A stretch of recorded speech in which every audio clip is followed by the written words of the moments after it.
Ladies and gentlemen, thanks for attending the presentation of the study titled From the Ministry of Happiness to the Quality of Life and Happiness Portfolio, Content Analysis of Government Communication with WebQDA. The abstract is divided in 4 sections. Some key aspects are highlighted as follows. In 2016, Dubai and the United Arab Emirates appointed a happiness minister. In the May 2020 government reshuffle, the Quality of Life and Happiness Portfolio was moved to the Ministry of Community Development. The main objective of the study is to understand the impact of the extinction of the Ministry of Happiness on policies for happiness, positivity, and well-being. We conducted a content analysis using WebQDA software. The results indicate an important drop in news about above-mentioned policies and related initiatives. The study allowed 2 distinct realities to be observed. There is a clear decrease in happiness-related initiatives and the continued focus on well-being and the consolidation of the government goal of working for a happy society.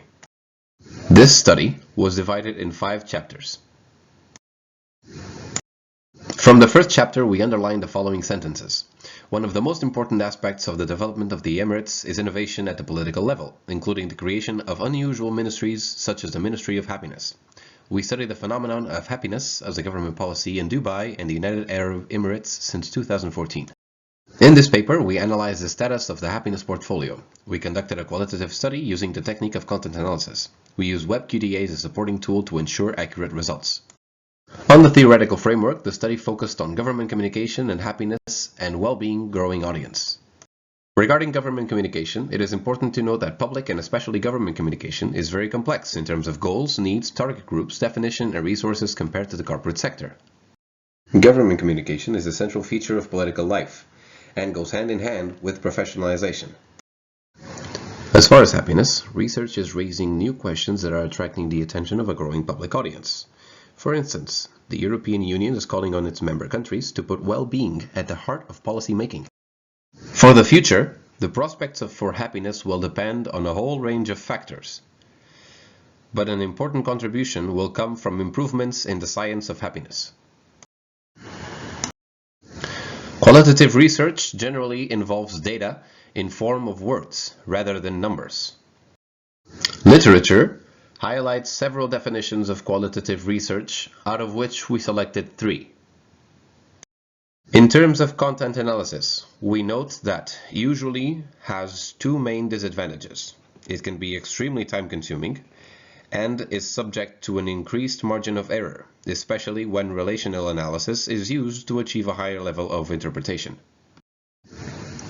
To mitigate those disadvantages, many researchers use computer-assisted qualitative data analysis software, CACDAS.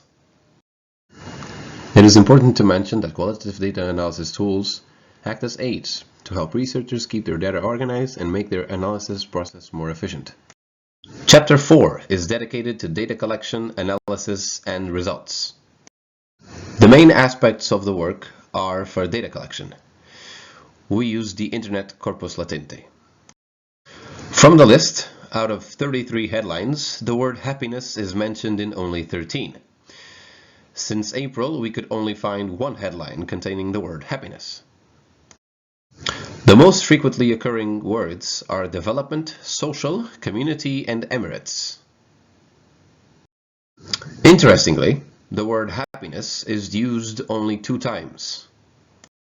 Thus, results allow to infer that regarding happiness as a government policy, the integration into another ministry seems to have reduced the visibility of the concept and relevant policies. As far as conclusions and final considerations, we note that although the results show that there is no reference to the happiness portfolio, the content analysis revealed that the concept is still seen as an anchor for the government's vision of happiness as a policy for the locals and beyond, and that there is a growing intertwining between happiness and well-being concepts also in terms of initiatives and communication. Finally, we must emphasize that the use of qualitative methodology, and in particular content analysis with software, was of the utmost importance in validating our conclusions and thus adds scientific value to the studies.